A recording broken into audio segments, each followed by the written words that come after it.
What's up, folks? Welcome back to TacticalTortoise. My name is Trevi, and this is another installment of the best lists in 40K. This is the video series where we talk about the lists that went undefeated in large events over the past weekend, and this time we're talking about the weekend of July 26th and 27th. Shocker to everyone, it was dominated by Aeldari once again. According to my count of the 13 X and O lists this weekend, those are lists that were undefeated, didn't take any losses or draws. 10 of them were Aeldari. It's about 80%. This included the Darkspear GT, where they took the top 2, Carnage at the Kasi, where they took the top 3, Oxford Onslaught, Las Vegas Open, All-Stars Heat 4, where they took the top 2, Elb Coast Cup, Seasons of Wa GT, where they took all top 3 places, H4H PopCon, and Abyss Supernova. So we're gonna gloss over Aeldari a little bit right now. If you want to win in 40K, play Aeldari.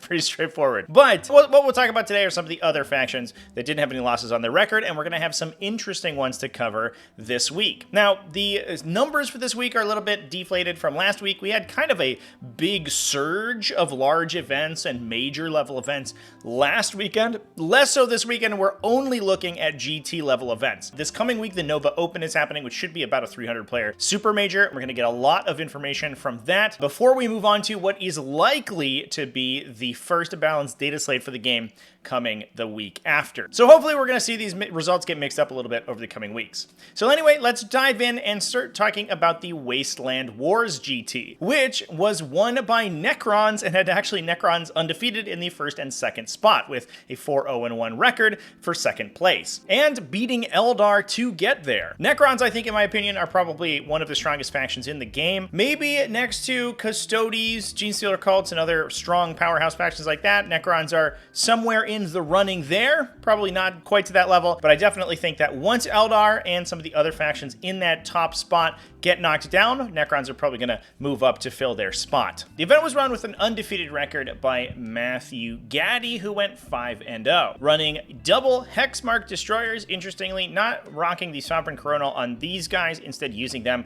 as offensive pieces. 2 Overlords, a Technomancer with the Hyper Material Ablator to buff the survivability of the unit he's attached to, a second Technomancer, as well as the ever-present Sempiternal Weave Transcendent Catan. We have a Canoptek Reanimator to buff reanimation protocols, 2 units of Crypto Thralls, 2 Doomsday Arcs, 2 units of Flayed Ones for some forward deploy, supporting 2 units of Lich Guard, 10 models apiece, all of which with Dispersion Shields and Hyperphase Swords, alongside, interestingly, an Ophidian Destroyer unit. It acts as a utility unit as well as a unit of Tomb Blades to add a little bit more forward operation with their scout moves. But that's not all Necrons did at the Wasteland Wars. The faction also came in second at the same event with an undefeated record for 0-1 by Josh Archer. Josh's list was significantly different, shifting the focus from the smaller, more elite Lich Guard units to larger Necron Warrior units. This one included Imhotep the Stormlord to generate command points, Nemesaur Zandrek to tax enemy command points, as well as Orican the Diviner to grant a unit, probably one of the Necron Warrior bricks, a 4+ invulnerable save. We then have a Hexmark Destroyer, an Overlord with a Resurrection Orb, as well as the Veil of Darkness to teleport it around the table, a Plasmancer with the Hyper Material Ablator, a Technomancer, and the, again, Sempiternal Weave Transcendent Catan, because it's so strong. We then have a unit of 10 Immortals. These guys are pretty effective for their points value. They're relatively cheap brick of infantry, and at a base toughness of 5, they can be kind of difficult to one-shot, which makes them good at holding down objectives once they start reanimating. We then have a unit of 20 Necron Warriors, 2 Wombo combo off with all of the characters. Speaking of Crypto Thralls, we have 3 units of them to support the infantry bricks alongside a unit of 10 Lich Guard. So we have enough infantry to fill them all with characters and Crypto Thralls. So we have 3 relatively difficult to kill infantry bricks. However, each of them poses a much different problem. Necron Warriors are easier to kill, but much higher volume. Lich Guard have their invulnerable saves layered with penalties, and Immortals are somewhere in between with a higher toughness value but little model count than the Necron Warriors, but a little bit more offensively oriented. We then have a unit of 3 Locust Heavy Destroyers, a unit of 3 Tomb Blades, a Canoptek Reanimator, and a Ghost Arc to add that crucial extra out-of-sequence reanimation to the the Necron Warrior unit. This allows them to reanimate normally, reanimate from the Ghost Arc reactively, and then reanimate from a Protocol of the Undying Legions reactively as well. Now, Necrons were the only non-Eldar faction to put multiple players into the undefeated bracket this week, but that doesn't mean we don't have other factions to cover. The next one being Orks from the ECDC Big Sky Open in Montana, USA. This is a 32-player GT and was won by John Holbrook. This list was so spammy, I've actually pared it down for the video. Normally I do screenshots. It feels like all of the time Ork lists, the screenshots don't work because they're so long and they're always formatted funny. John's list was running 2 beast bosses, one with Cunning but Brutal, the other one buffing his speed with Follow Me Lads, alongside 2 Weird Boys, 3 units of 10 Beast Snagga Boys, in addition to 5 units of 10 Ork Boys, for a total of 80 infantry running across the table at you. In addition, 6 of those units were being embarked into 6 trucks. We also had 3 big tracks to carry the rest of them around, 2 units of Gretchen to farm CP, as well as 3 mech guns just to add individual model units and a little bit of fire support from the backline, and 3 units of Storm Boys to act as utility. The inclusion of the big tracks is really interesting. Not only do they add an additional transport option on top of the trucks, for 25 additional points, you actually get some pretty hefty shooting out of those guys. They have a pretty decent output in melee because they actually have an impact attack, and the datasheet's actually typoed right now and allows them to take either their cannons or super cannons and still embark as many troops as they could normally, because their transport restriction is only lessened if they take a kill cannon, a weapon that's not actually allowed on the datasheet. This list is incredibly spammy, definitely puts a lot of the actual killing effort onto the backs of the beast bosses, but with the number of infantry on the table, you're really asking your opponent the question if they have the tools to both kill the transports, 8 vehicles on the table running at you, plus the infantry inside to actually wrest objectives away, and very few armies in the game have the ability to efficiently do both. Either they're oriented into anti-tank or anti-infantry, rarely both at the same time. And that moves us on to the Abyss Supernova. This was a 36-player GT held in Montreal, Quebec, and was won by Aeldari, but had 2 other factions at X-0-1 with 1 draw on their record. This included Samuel Dupont, who was playing Thousand Suns. We've seen Thousand Suns put up results here and there recently, largely with their character spam list, but this one is significantly spicier, putting a lot of weight behind demonic allies. This one is running Ahriman, an exalted sorcerer with the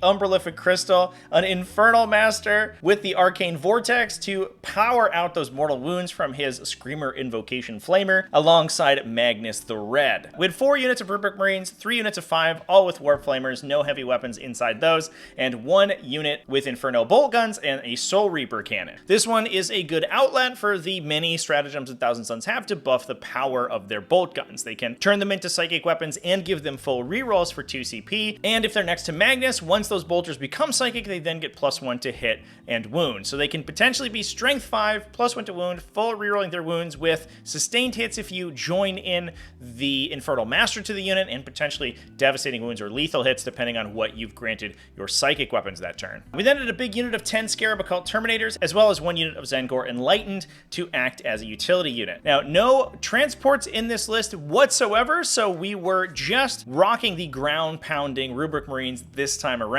However, we then had a little bit of support from our demon allies, including 1 unit of Flamers, and then the great man himself, Kairos Fateweaver. This dude is an absolute powerhouse in the Demons faction, but it's rare you see him outside of Demons. Not only is he a big psyker who doesn't generate Cabal points to synergize with the Thousand Suns faction mechanic, but he also doesn't get any of the other benefits that Demons normally have, like getting benefits from the Shadow of Chaos or being next to a Lord of Change to grant him +1 strength. Instead, he's just acting as an artillery piece that gives a little bit of command point tax to your opponent. Kairos actually has the best version of the Agents of Vect effect in the game. He increases the cost of your opponent's stratagem that he chooses to target with his ability every single time it's used. So unlike normal Vect effects that only increase the cost of the stratagem by 1, the more your opponent uses that stratagem, the more expensive it gets to them. So even if they elect to keep powering through that CP tax, it's going to get worse and worse for them,